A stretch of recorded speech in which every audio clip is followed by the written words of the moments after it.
আমি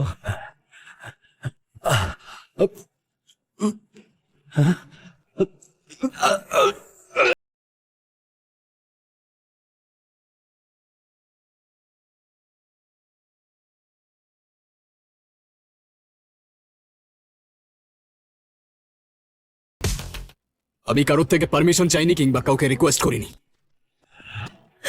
ma'am, get in the car নাও।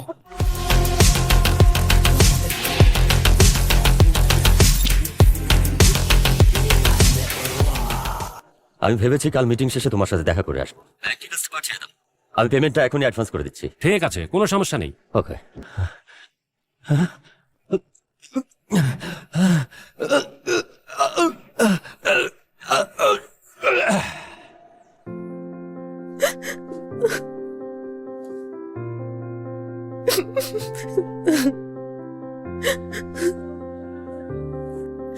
আমাদের আর কেউ থাকলো না রে মা, আমাদের মাথার উপর আর কোনো ছায়াই থাকলো না, সব শেষ হয়ে গেল।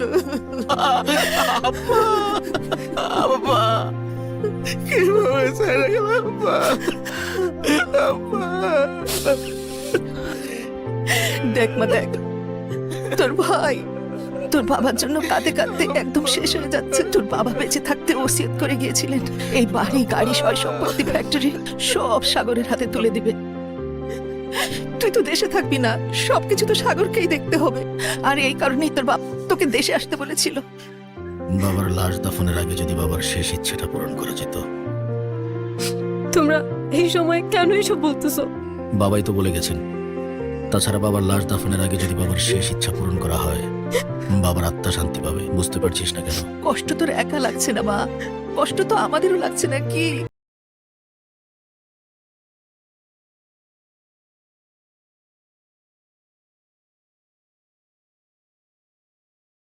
পরিবারের একজন ইন্তেকাল করেছেন আর আপনারা সম্পত্তি ভাগাভাগি করছেন। তুই কে? খালিদ, রিদিতা ম্যামের পার্সোনাল বডিগার্ড। মারা যাবার আগে এনায়েত সাহেব আমাকে অ্যাপয়েন্ট করে গেছেন আপনার সেফটির জন্য।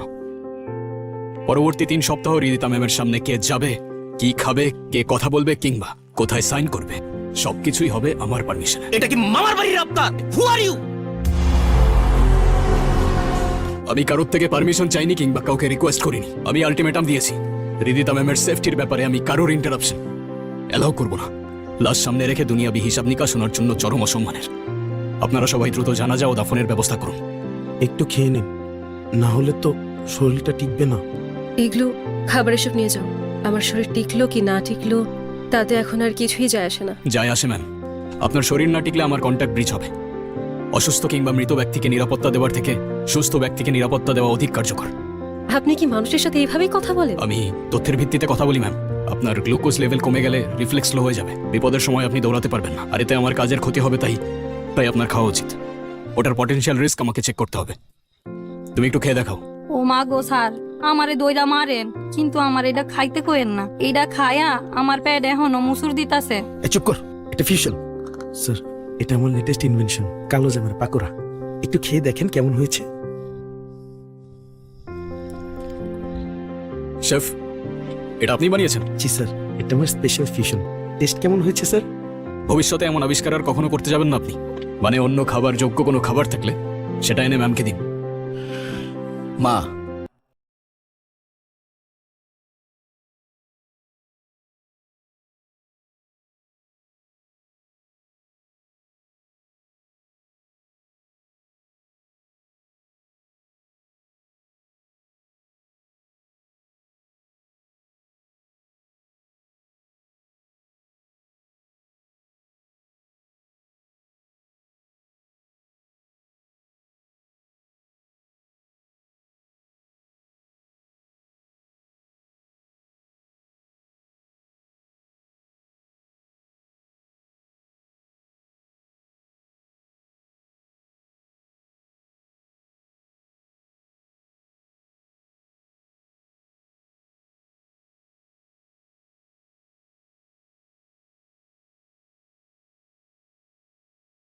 ভাইজান কিন্তু শান্ত হইয়া বইয়া নাই। আইরিন খালাম্মা আর সাগর ভাইজান ফোন দিয়ে আটতাছে আপনার এই বাড়িতে বাইকরণের লাগা। আমি কিন্তু মনে পানে আপনার পক্ষেই। ভাইজান, আমার বিষয়টা একটু দেখেন। শোনো, যারা 2 নৌকায় পা দিয়ে চলে নদী পার হবার আগে কিন্তু সবার আগে তারাই ডুবে মরে যায়। তাই যদি ডুবতে না চাও নিজের চরকায় তেল দাও। স্যার। হ্যালো খালেদ, ওদিকে সব ঠিক আছে তো? জি স্যার। শোনো, ও কিন্তু আমার খুব ঘনিষ্ঠ বন্ধুর মেয়ে। তুমি থাকতে ওর যেন কোনো অসুবিধা না হয়। আমার নজর এড়িয়ে কোনো বিপদ ওনার অব্দি পৌঁছাবে না স্যার। তা জানি। মনে হচ্ছে পরিবারের মানুষেরাই ওনার সাথে সাইকোলজিক্যাল একটা গেম খেলছে। ওকে, ঠিক আছে, আপডেট জানিও আমার। Yes sir. আপনার এসব কথাবার্তা না আমি ঠিক বুঝতে পারি না। এই পৃথিবীতে একমাত্র বাবাই আমাকে সব থেকে বেশি ভালোবাসতো। মা মারা যাওয়ার পর কোনোদিন মার অভাব বুঝতে দেয়নি। কালকে যাকে দেখলাম উনি? মা মারা যাওয়ার পর বাবা ওনাকে বিয়ে করেন। নিজের সন্তানের মতোই আমাকে দেখেন, অনেক আদরও করেন। যে আদর করে আপনাকে বন্দি করে রাখে সেটা যত্ন না বরং শক্ত এক খাঁচা। আমি দেখেছিলাম কাল, তার এক হাত আপনার কাঁধে ছিল আর এক হাত ওসিয়তনামার ফাইলে। যে মা আপনাকে ভালোবাসে সে আপনার বাবার লাশের সামনে সম্পত্তির হিসাব কষতে পারে। তোকে দেখে আমার কলিজাটা ফেটে যাচ্ছে রে মা। তোকে একা এই ঘরে থাকতে দেখে আমার বুকটার মধ্যে খা খা করছে। চল মা, আমার ঘরে চল। তাছাড়া তোর সাথে আমার জরুরি কিছু কথাও আছে। জরুরি কথাগুলো দয়া করে এখানেই শেষ করুন। দেয়াল বদলে গেলে হয়তো আপনার কথাগুলোর অর্থও বদলে যেতে পারে। এটা কি ধরনের বেয়াদবি? আমার মেয়ের সাথে আমি একটু সুখ দুঃখের কথা বলবো, সেখানেও তোমার অনুমতি নিতে হবে? তবে আপনার সুখ দুঃখের কথার জন্য যদি রিদিতা ম্যামের নিরাপত্তার কোনো ইন্টারাপ্ট হয় সেক্ষেত্রে আপনার কথার মাঝে দেয়াল হয়ে দাঁড়ানোই আমার কাজ। যা বলার আমার সামনেই বলুন। এই বাড়িতে আমার স্বামী তোমাকে রেখেছে। যার জন্য আমাকে অ্যাপয়েন্ট করা হয়েছে, আমার দায়বদ্ধতা শুধু তার প্রতি, বাকি অন্য কোনো ক্যারেক্টার আমার কাছে ইম্পর্টেন্ট না।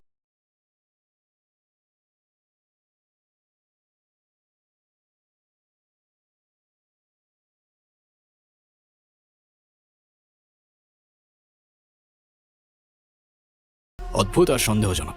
তুই কি বললি? আমার বাড়িতে দাঁড়িয়ে আমাকে বলিস সন্দেহজনক? আমি এই বাড়ির ছেলে, আমি কি করতে পারি তুই জানিস না? হুমকি তো দুর্বল মানুষের শেষ অস্ত্র। তবে আপনি আর আপনার মা মিলে যে সম্পত্তির নাটকটা সাজাচ্ছেন সেটার স্ক্রিপ্টটা বেশ পুরো। মা চলো। তোর বাবা এমন একটা গুন্ডা এই বাড়িতে রেখেছে, ও আমাদের সবাইকে পর করে দিচ্ছে, সবাইকে। মা চলো। আপনার এসব যান্ত্রিক কথা শোনার চাইতে রাস্তায় মরে যাওয়া ভালো। Stop the car. চোখের জল ফেলে হয়তো শোক কমানো যায় না, কিন্তু বিপদ কাটানো যায় না। আপনার এই চোখের জল আর ভেঙে পড়া কান্না আপনার শত্রুদের জন্য সবচেয়ে বড় হাতিয়ার। এখানে দুর্বলদের জন্য কোনো জায়গা নেই। আপনার বাবা আপনাকে সবকিছুই দিয়ে গেছেন, শুধুমাত্র লড়াই করতে শিখিয়ে যাননি। বাবা শুধু ভালোবাসতে শিখিয়েছে। ভালোবাসা দিয়ে নাকি পুরো পৃথিবী জয় করা যায়। ভালোবাসা খুব দামি জিনিস ম্যাম। আপনি এভাবে ভেঙে পড়লে আপনার শত্রুরা উৎসব করবে। আপনি কি চান আপনার বাবার সারা জীবনের কষ্ট সেই হায়নাদের হাতে চলে যাক? আমাকে একটু ঘুরতে নিয়ে যাবা? ছোটবেলায় মা যখন খুব বকা দিত, বাবা আমাকে ঘুরতে নিয়ে যেত। ব্যাস অমনি আমি খুশি। তোমার পথেরা ডাকে আমায় অজানায়, আবার এলো যে সন্ধ্যা, তোমার কাছে পাওয়া এমন তোমাকে সাজায়, বুকের পাজরে তোমার নামের উষ্ণতা।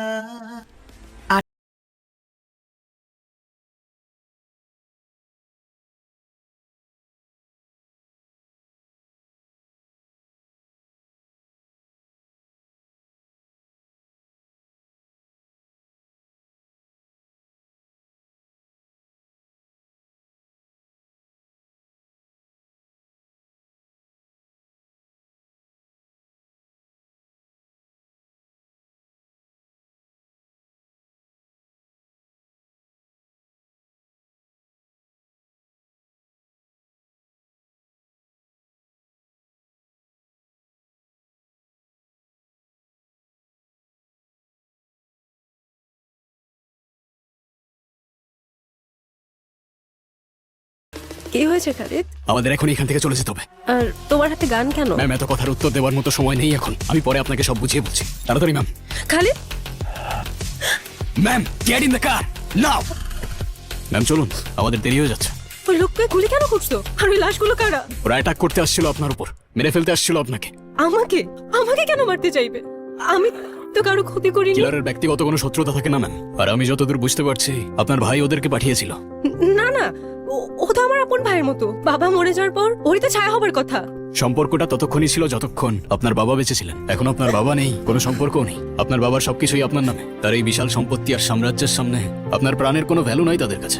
এসবের জন্য আমাকে ওরা মারতে চায়, সে তো আমি এমনিতেও দিয়ে দিতাম ওদেরকে।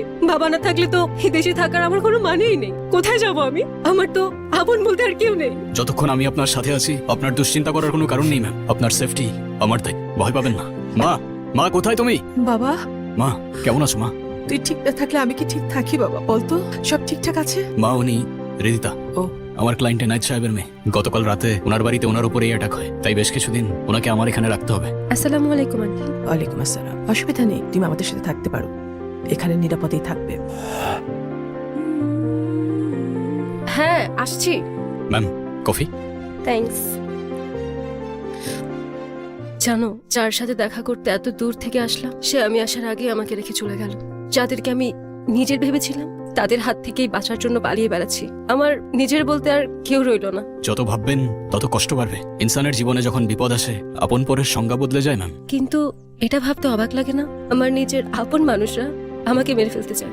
অজানা অজানা একজন মানুষ নিজের জীবন বাজি রেখে আমাকে বাঁচাচ্ছ। কেন করছো এসব? এটা আমার প্রফেশন, আপনার নিরাপত্তার জন্য আমি পেমেন্ট নিয়েছি, তাই আপনার সেফটি আমার ডিউটির বাইরে আর কিছু না ম্যাম। ওর কথা কিছু মন খারাপ করো না। আমার ছেলেটা ভিতরটা দেখতে যেমন না, বাইরে তেমন না। আসলে ছোটবেলা থেকে ও খুব বেপরোয়া একরোখা ছিল। একটা পরিস্থিতি মানুষকে অনেকখানি বদলে দেয়, জানো তো? মানে? প্রত্যেকটা মানুষের জীবনের পিছনে একটা ছোট গল্প থাকে, এটা মানো তো? আমার খালেদ ছিল একজন ইন্টেলিজেন্স অফিসার। ও যখন দেশের হয়ে কাজ করে বাড়িতে ফিরতো না, এই যে পাখির কিচির মিচির শব্দ শুনতে পাচ্ছ না কি মুখরিত? আমার ছেলে যখন বাড়িতে আসতো না, এরকম পাখির মতো কিচির মিচির হয়ে উঠতো আমার এই বাড়িটা। কিন্তু একটা পরিস্থিতি জানো,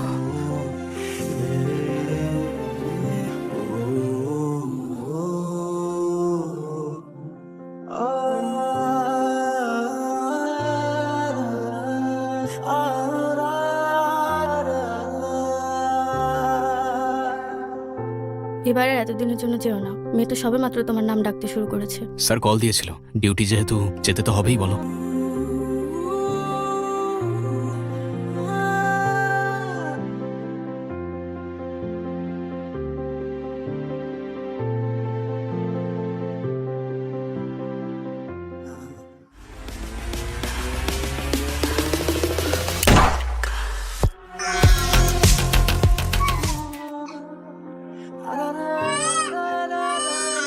এই একটা ঘটনায় আমার ছেলের জীবনটা একেবারে চুরমার হয়ে গেল, জানো তো? আমার ছেলে বিষণ্ণতায় চাকরিটা রিজাইন করলো। বলতো সবসময়, আমি তো আমার পরিবারের পাশে ছায়ার মতো থাকতে পারি নাই, দেশের হয়ে কি কাজ করব? আমার ছেলের জীবনে স্বপ্ন কি ছিল জানো মা? সারাটা জীবন তার পরিবারের পাশে ছায়ার মতো থাকতে সে পারেনি। সেই থেকে আমার ছেলে সবকিছু থেকে আলাদা হয়ে গেল মা। কি করছো তুমি? একটা ফুল দিবা আমাকে? কত করে এটা? ছেলেটা আর যাই হোক, যেভাবে তোকে প্রোটেক্ট করছে, আমার মনে হয় না এটা শুধু ডিউটির মধ্যে সীমাবদ্ধ। কারো প্রতি কারো মায়া না থাকলে কেউ নিজের জীবন বাজি রেখে কাউকে এইভাবে বাঁচায়? বল, তুই কি আমার কথা শুনতেছিস? হ্যাঁ হ্যাঁ। এটা তোমার জন্য। কেন ফোন দিয়েছো আমাকে? কি চাও তুমি? এখনো রেগে আছিস আমাদের দিকে, ভুল বুঝছিস তাই না? আমি কিছুই জানি না। আমার মনে হয় কি, বাবার কোনো পুরনো শত্রু ছিল হয়তো। আমরা তো আছি তোকে দেখাশোনা করার জন্য, চলে আয় না। আমি মনে হয় খুব ভালোভাবে বুঝতে পারছি আসল শত্রু কারা। রিদিতা, মা তুই এভাবে বাসা থেকে চলে গেছিস, আমার ভীষণ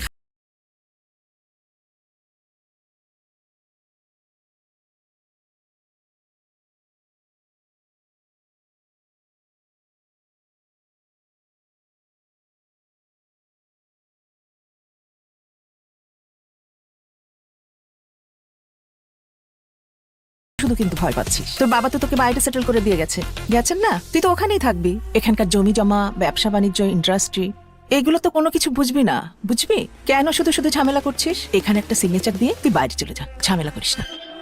কিছুদিন আগে বললে হয়তো খুশি খুশি সবকিছু লিখে দিতাম, কিন্তু সেদিন রাতের পর তোমাদের সম্পর্কে আমার ধারণা বদলে গেছে। আমি সাইন করব না। সাইন করবি না মানে? অবশ্যই সাইন কর। ভালোই ভালোই সাইন না করলে কিভাবে করাতে হয় সেটা আমার ভালোই জানা আছে। আর তুই কি ভেবেছিস এই ছেলে তোকে সেভ করবে? একদিন না একদিন ওকে আমি তোর পাশ থেকে সরাবই। আর এক পাও সামনে না। এই ছেলে, এই কার সামনে দাঁড়িয়ে কথা বলছিস তুই জানিস? কত টাকা দিয়েছে তোকে? দ্বিগুণ দিব। সরে যা এখান থেকে, যা এখান থেকে। তুই হয়তো টাকা দিয়ে দুনিয়ার সবকিছু কিনতে পারবি, কিন্তু বিশ্বস্ততা না। যেই ময়দানে মালিকের জন্য বুকে কুলি খেয়ে লড়াই করবো, সেই ময়দানে তোর মতো কাপুরুষ এক সেকেন্ডও টিকবে না। চেষ্টাও করিস না। এই ছেলে, তুই কি আমাদের হুমকি দিচ্ছিস নাকি? হ্যাঁ, যাদের কিছু করবার ক্ষমতা নেই, হুমকি দেওয়া তাদের কাজ।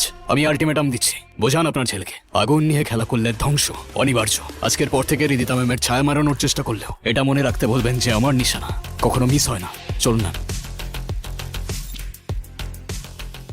তোমার বাবা ছিলেন আমার দীর্ঘদিনের ঘনিষ্ঠ বন্ধু। উনি বুঝতে পেরেছিলেন তুমি একটা বিপদে পড়তে পারো, সে কারণেই আমার সাথে আলোচনা করে রেখেছিলেন। আমি কি জানতাম ওটাই হবে ওনার সাথে আমার শেষ কথা। আমি এখন যেতে চাই না। আমি কেন এভাবে পালিয়ে যাব? এটা পালানো নয় ম্যাম, রণকৌশল।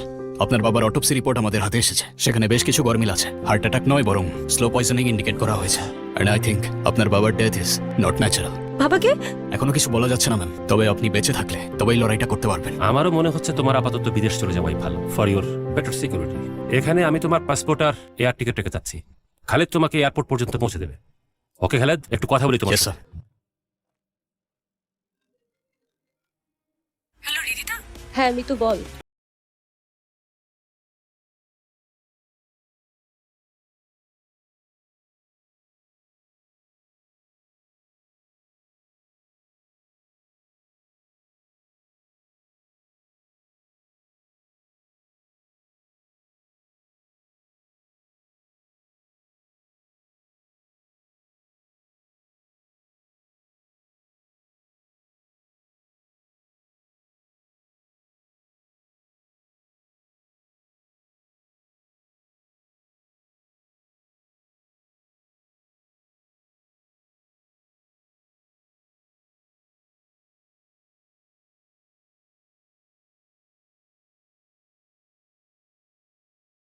বাবা তো তোমাদের কোনো ক্ষতি করেনি। তোমাদের সুখের জন্য বছরের পর বছর আমাকে দূরে রাখছে। কেন করলে এটা বাবার সাথে?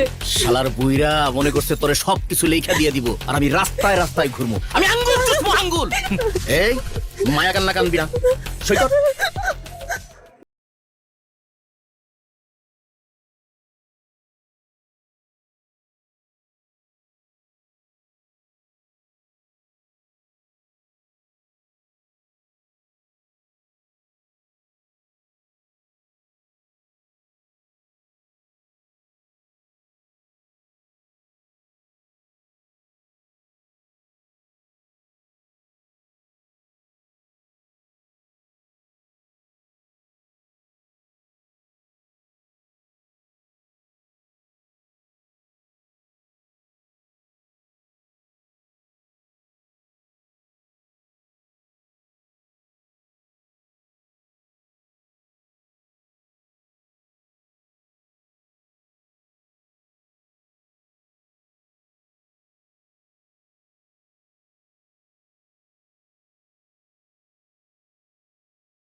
হৃদিতা, আপনার বাবার করে যাওয়া উইল এবং ট্রাস্ট ডিড অনুযায়ী এখন থেকে এই বাড়ি, ফ্যাক্টরি, বিজনেস এবং পারিবারিক সকল স্থাবর অস্থাবর সম্পত্তির মালিক আইনতভাবে আপনার। এই নিন আপনার position paper and title deed. ভালো থাকবেন।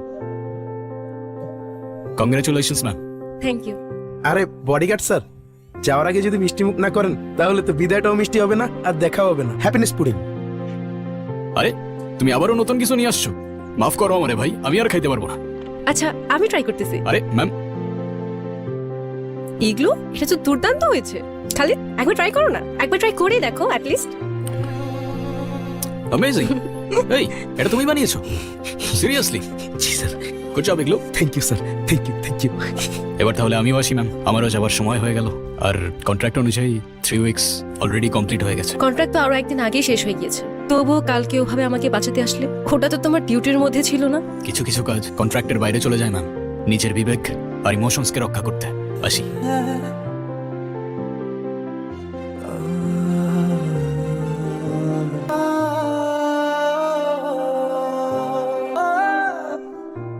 খালিদ দাঁড়াও। জি ম্যাম। তোমার সাথে আমার কথা আছে। বলুন ম্যাম। তুমি আমার আশেপাশে থাকলে আমি সেফ ফিল করি। এমন একটা অনুভূতি হয় যা আগে আমি কখনো অনুভব করিনি। জানি না তুমি এটা কিভাবে নিবে। আমার মনে হয় আমি তোমাকে ভালোবেসে ফেলেছি। আশা করছি আপনার এই ফিলিংস ক্ষণস্থায়ী। আপনার সেফটির জন্য আমি সবসময় আছি ম্যাম, কিন্তু আমার জীবনে দ্বিতীয় আর কোনো ভালোবাসার জায়গা নেই। আমি এখনো একজনকে ভালোবেসেই বেঁচে আছি। আসি ম্যাম, ভালো থাকবেন। খুদা হাফেজ।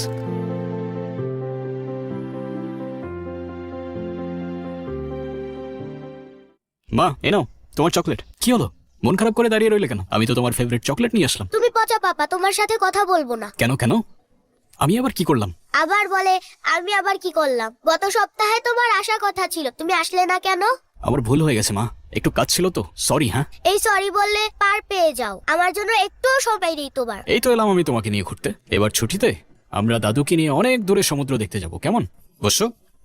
তোমার নেক্সট মিশন লকড, তোমাকে মোবাইল ডিটেইলস পাঠিয়ে দিচ্ছি। Okay sir.